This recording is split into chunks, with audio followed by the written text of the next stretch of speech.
Hey traders, good morning. This is Monday, January the 30th of 2023. This is our weekly trading preview video.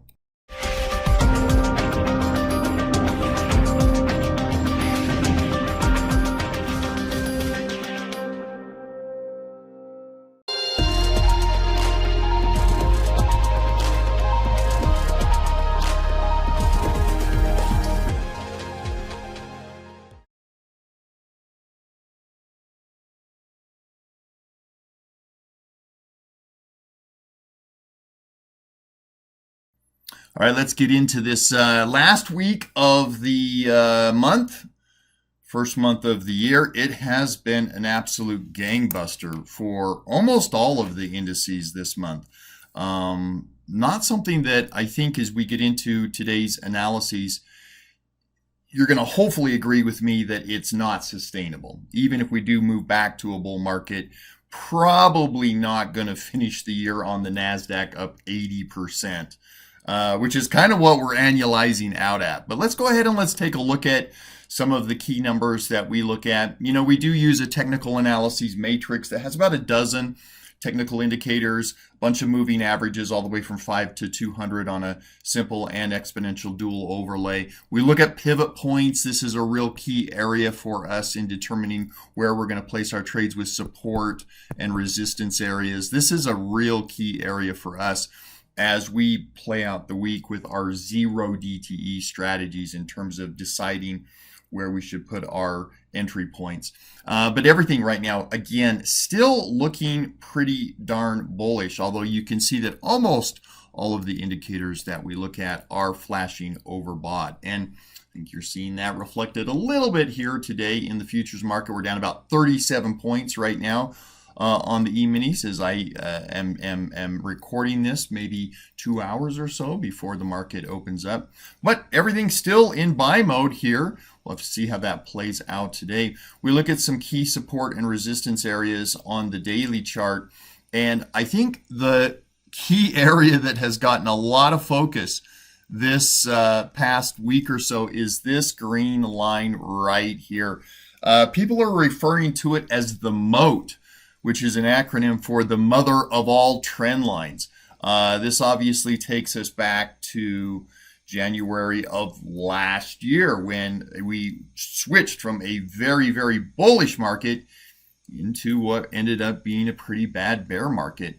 And we've tried several times. We tried here in April of last year. We tried here in the summertime. We tried again at the end of last year in December. And we're trying again right now to break up above this trend line. That is a huge, probably of all of the indicators, 200-day moving averages, you name it, that trend line right there is probably the number one technical indicator that most technicians are looking at right now. Can the market stay above this, or do we retrace back down like we have so many times over the last year? Certainly today, it doesn't give the bulls a lot of hope. Again, down 36 points as we speak, but we'll see how it plays out over the day. But that line is really a critical area. It's about 39.92 today. So if we were to mark it right now today, as we're speaking on the 30th of January, you're looking at about 39.92. That's going to be a really important number here over the next couple of days, I think, as this market plays out. We take a look at the 2-hour candles. And these are the candles that we put our support resistance lines in on a daily basis to do our zero DTE trades to help us set those up.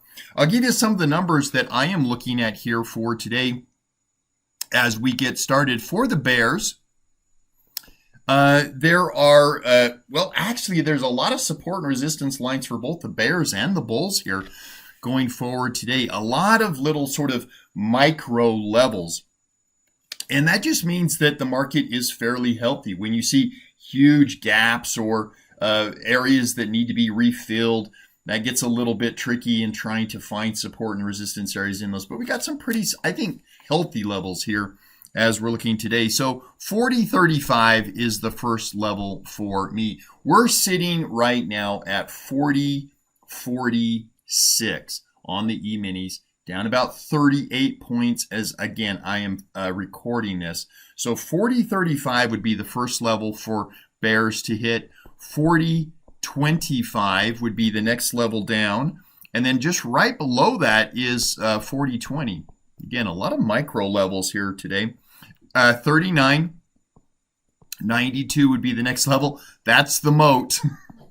That's the big level that everybody is looking at, is 39.92. And then 39.73. Those would be my levels for any bearish plays today in terms of seeing if the market can find support there or break back down below them. If we look at the bulls, if we were looking at the bullish stance today, 40.57 is the first level. So we're about 40.45 right now. 40.57 is the first level that the bulls would need to recapture here.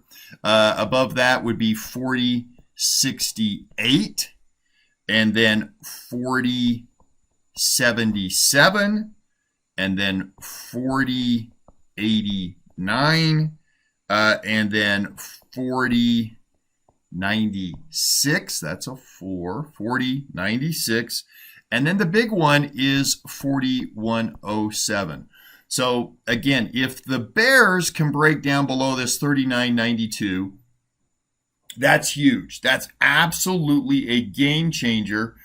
And it brings us right back down into this year-long bearish trend that we have been working with. If the bulls can break above 41.07, it could be off to the races here, folks. So these are the intraday numbers that I'm looking at for today as we get started. We look at the key support resistance areas on all of the major indices that we play, the SPY, the Qs, the IWMs, the DIAs, and you can see, again, sort of that overall trend line that we have been talking about. You can also see, though, if you can see this red line in here, this is the 200-day moving average. The Qs are just above their 200-day moving average. SPYs slightly higher, but still above that 200-day moving average. IWM just kind of sitting just above that 200-day moving average. And the diamonds, again, once again, seems like we've been saying this since the November of last year, but the diamonds have been outperforming, and they're well above their 200-day moving average. But that's the real key thing. First of all, can we break the back below those 200-day moving averages? And then can we get down below the moat? So those are the key things that I'm looking at. You know, I said at the start of this video that we weren't going to be able to sustain what we're doing. You know, you look at the Qs. We're almost done with the month here. We're on the 30th. Qs are up 12% on the month, year to date, which obviously would be on the month. Yeah, we're probably not going to come in on the NASDAQ around 140% return for the year this year if you annualize that out. We're probably not going to come in around 70-75% returns on the year for the S&P if you, again, annualize that out. So I think one of the things that I'm looking at as a trader here is, even if we do hold the moat and we push up above that and everything looks like a go for the bulls, I think you're going to have a pause, if not a retracement. It is possible that you can get a retracement, a downward move in a bullish market. And these are just not healthy moves. These are not sustainable moves. So again, as we push higher and higher, I favor more and more a little bit of a pause, a little bit of a retracement. But my goodness, quite a dichotomy, quite a switch from what we had January of last year as we started off the bear market. We are off to the races this month.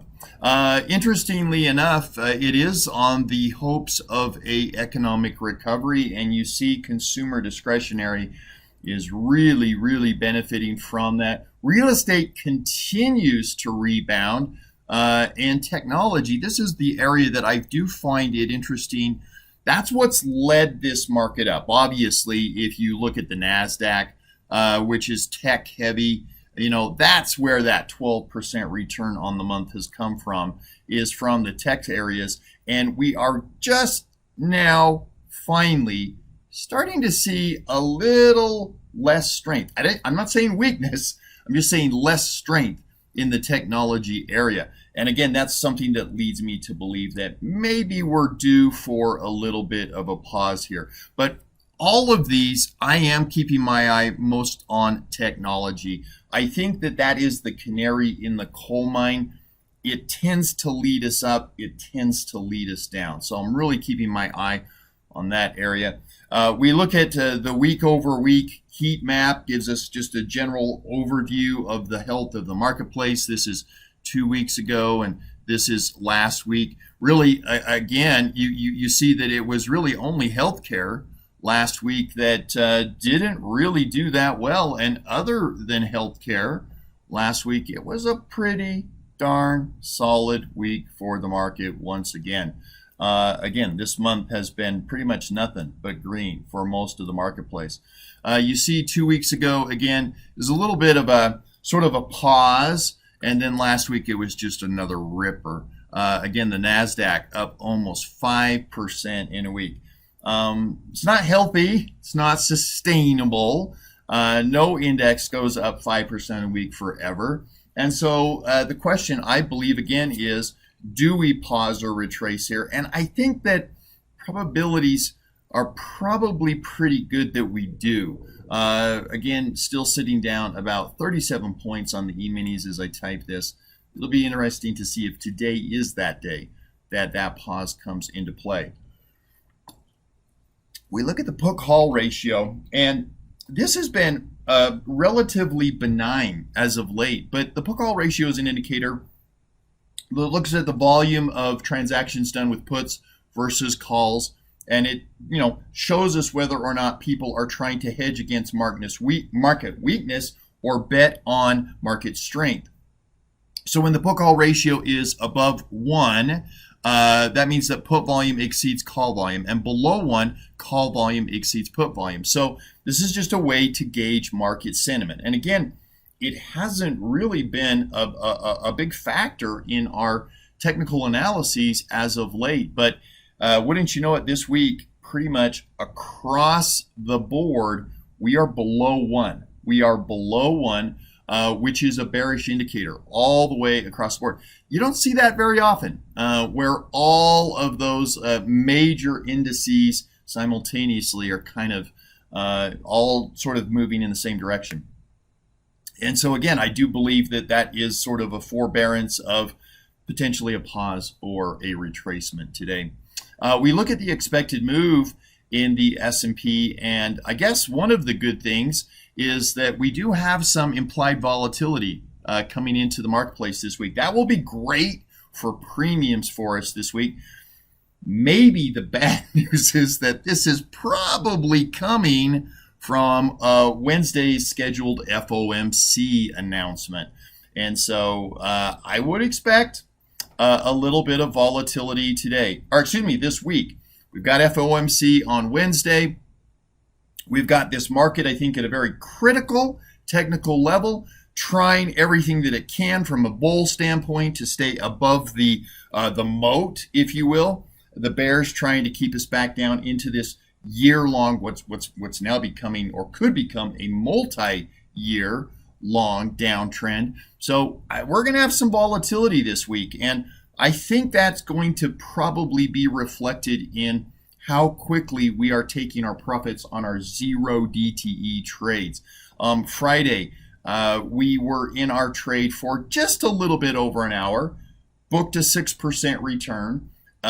Trade looked really good still, and a lot of our members were like, hey, why are we booking profits here? It looks great. Let's let the thing run. Well, the market kind of went crazy there at the end of the day, and it would have been a tougher trade to manage. And that's really been the story every single trading day last week. So I do look again this week to be taking early captures on our zero DTEs. If we can get a 5+% return in a couple of hours, I think that's pretty good, and we're going to take them. Okay. Fear and greed index, that is, again, a sentiment reading. We look at stock price momentum, the breadth of the market, the put-call ratio that we just looked at, market volatility, the VIX. VIX has just been absolutely hammered down. And again, the story with the VIX is when the VIX is low, it's time to go. When the VIX is high, it's time to buy.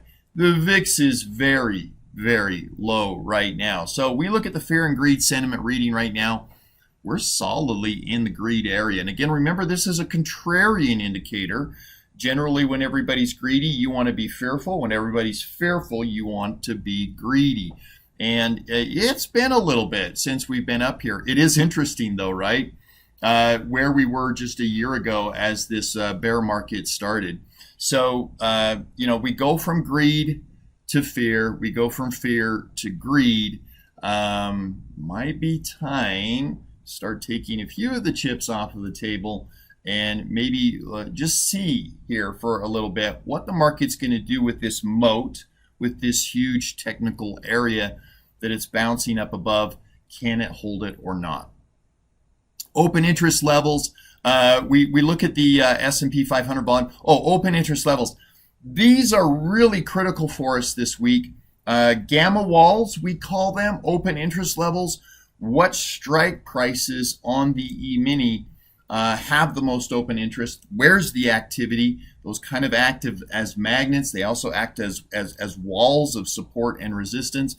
My software this morning is not pulling up the current data. So for those of you that are in the live chat room, I'm going to get that to you today or whenever the software starts working again. But we don't have open interest levels for today. S&P 500 volume picking up a little bit. It was had some areas that I thought were not very healthy here for a little bit, but we're starting to pick up the volume again, and that's good for us as traders. We want that volume, we want that liquidity in our trades. It really gives us the potential to, possibly, it's not a guarantee, but possibly get 2 0 DTEs in on a day. And that's been great, obviously, when we can double dip. Of course, if you can only make 4 or 5% on a 0 DTE, but you can do 2 of them simultaneously in the same day with the same capital, that's obviously a lot better ROI on the day. So get a little bit better volume. That's good for us as traders. We look at the potential news items on the week. Heavy earnings week this week. We are going to probably be doing 3 or 4 earnings trades this week in the live trading room. Wednesday, we have oil inventory numbers come out. We trade a weekly oil ladder trade, which has been just phenomenal for us. So we'll be looking for those numbers on Wednesday. PMI numbers come out. And then, of course, the granddaddy of all news items is FOMC on Wednesday. That's going to be 2 hours before the cash markets close. And then half hour after that, Powell will give his testimony. And it is usually his testimony on that day that tends to trend the market. You get some wild reactions as the FOMC minutes get released. It's really Powell's testimony that tends to trend the market and start to push it one way or another. So we are always excited. It's a little trepidatious, of course, but we're always excited for Trading Wednesday. Usually we can get a double dip in on that day, meaning usually in the morning we can get a 0 DTE up and running, book a generally lower than average rate of return on it, get in and out quickly, and then we wait, we set up for the afternoon, and we hit it again. Thursday is a big day as well. It doesn't calm down from Wednesday. Thursday, we've got jobless claims. We've got the ECB interest rate coming out. That's usually a big one that can move the U.S. markets. We've got factory orders coming out. And then we've got nat gas inventory numbers come out. So we had a disastrous nat gas trade just this last week. I'm looking to reset that. But nat gas is still coming down. So I think we're going to definitely have eyes on the nat gas report on Thursday. That's going to be a big one. Doesn't stop with Friday. Non-farm payrolls, U.S. unemployment numbers. So Wednesday, Thursday, Friday, some pretty big drivers in the marketplace. Now, for us, What that potentially means is, again, on Wednesday, potentially a double dip on our trades. On Thursday, we'll see what that does to nat gas numbers. I've got a pretty simple, straightforward, I think, much better risk-reward ratio trade in mind for nat gas, but we need to see some support coming in. So we'll be looking for that on Thursday. And then obviously Thursday should be a pretty darn good scalping day for us. So we will be in the scalping room, scalping live on Tuesdays and Thursdays, but obviously I think Thursday is going to give us a little bit more potential. And those are sometimes days that we can be in and out of the scalping room in 40 minutes, get our $500 to $1,000 profit and be on our way. So looking forward to Thursday's scalping session. And then Friday, it doesn't really diminish. And one of the other things that this brings to focus is that probably on Thursday and Friday, with regards to our Theta Ferry trade, we might be doing debit trades in those situations. So we'll just have to see how that develops. Our updated performance for the year, we've had 18 days of 0 DTE opportunities, 25 total trades, 24 winners, 1 loser. We're off to a pretty darn good start, I would say, with our 0 DTEs on the year. With regards to our 4 DTE SPY and Q trades, we got 1 loss right now in the SPY that we're still working, but 9 wins, 1 loser there. With regards to those, pretty good start as well. Our IWM credits, 4 DTE strangles. We've had 4 trading opportunities, obviously 4 weeks in the year, but we've been able to double dip on 2 of those weeks. And so 6 total trades, 6 winners. This is one of our strategies last year that we did every single solitary week. Never had a single losing trade. Very high consistency with the IWM trade. Pairs trades, we are off to a gangbuster of a start this year.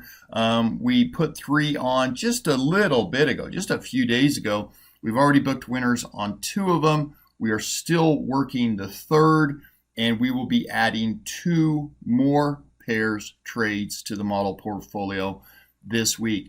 This is another trade from last year. We did about 35 or 40 of them last year.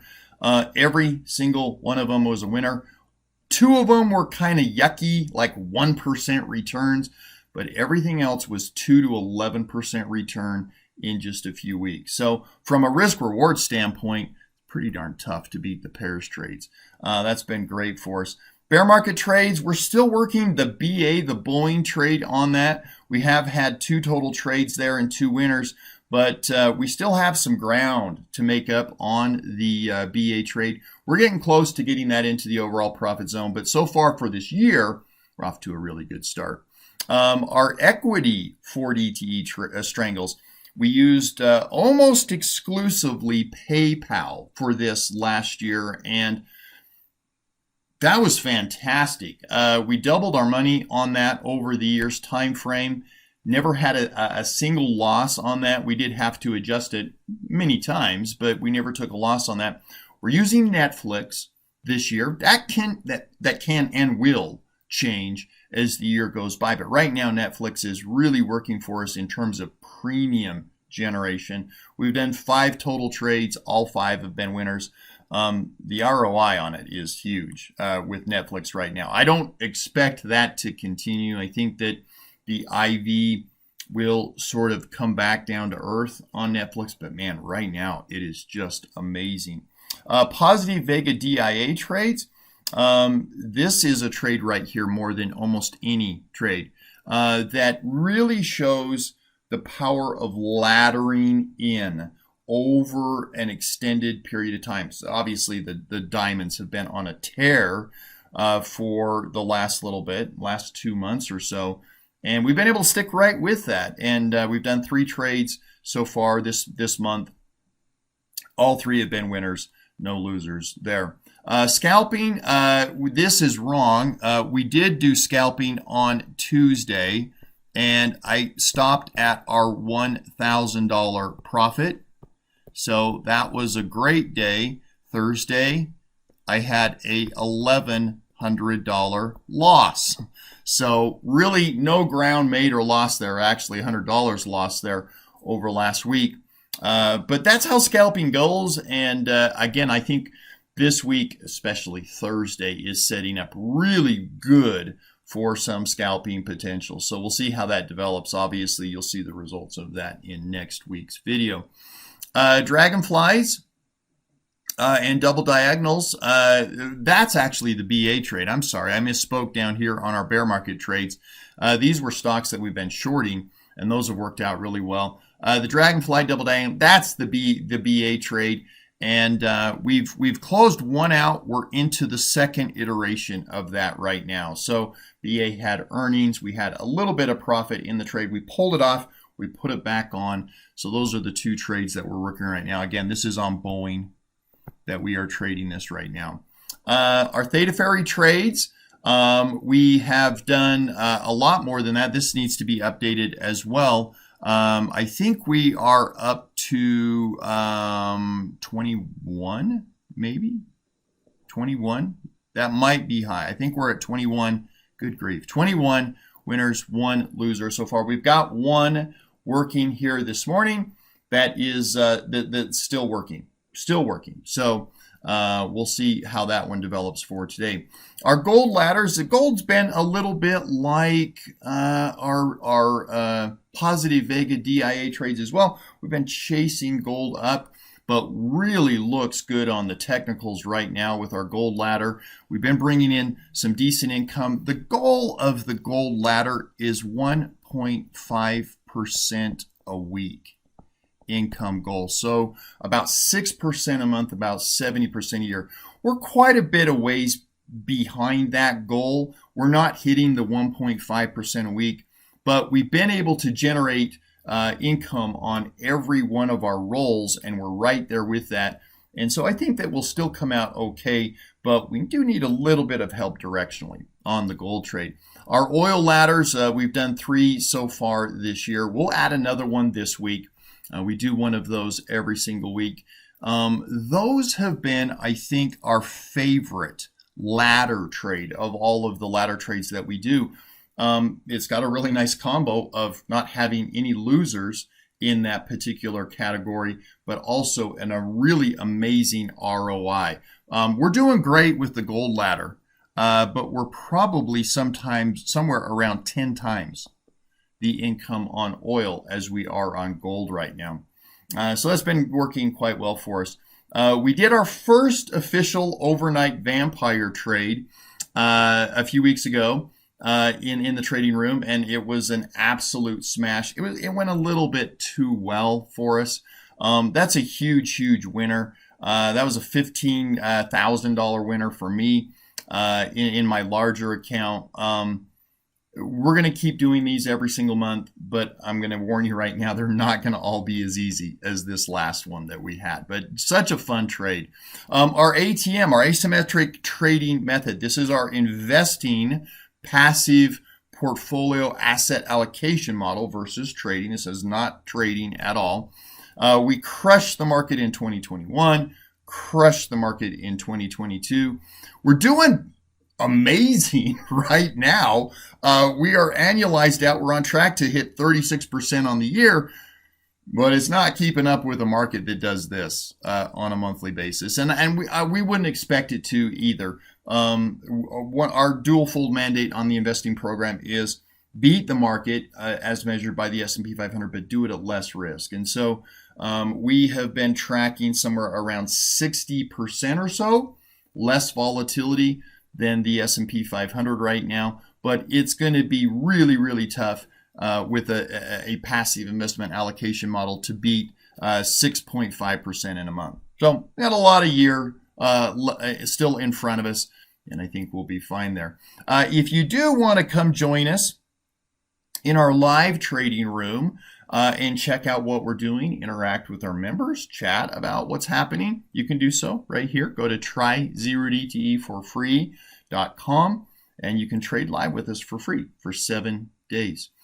We do have a double your money back guarantee. If you like the program, you sign up, you go through all the training, you do all of the steps that we ask you to do, and you don't find that we have a live trading room that gives you the highest value trades out there, trades that you're not going to find, that you're not going to see anywhere else. We're introducing two new ones this week with a broken wing butterfly ladder and an in the money covered trade. And both of those, again, I don't think you're going to find those in a lot of places. So anyway, come in, check it out. If you sign up for the first month and you don't think it's absolutely just the most amazing trading room you've ever found, give you double your money back. Okay. If you do want to look for more of a passive investment model, allocation, access to something that is, again, passive in nature, investing versus trading, you can go to tryastforfree.com, and we have a 2-week free trial there, and we can help you look at how we develop out our asset allocation model. If you want to come scalp with us on Tuesdays and Thursdays, you can do that as well. You can go to tryscalpingnow.com. So those are the areas that we can help you guys if you want to come check out what we're doing. We wish you guys all the best. Let me know what you're trading, and we will see you in the trading room soon, guys. Take care.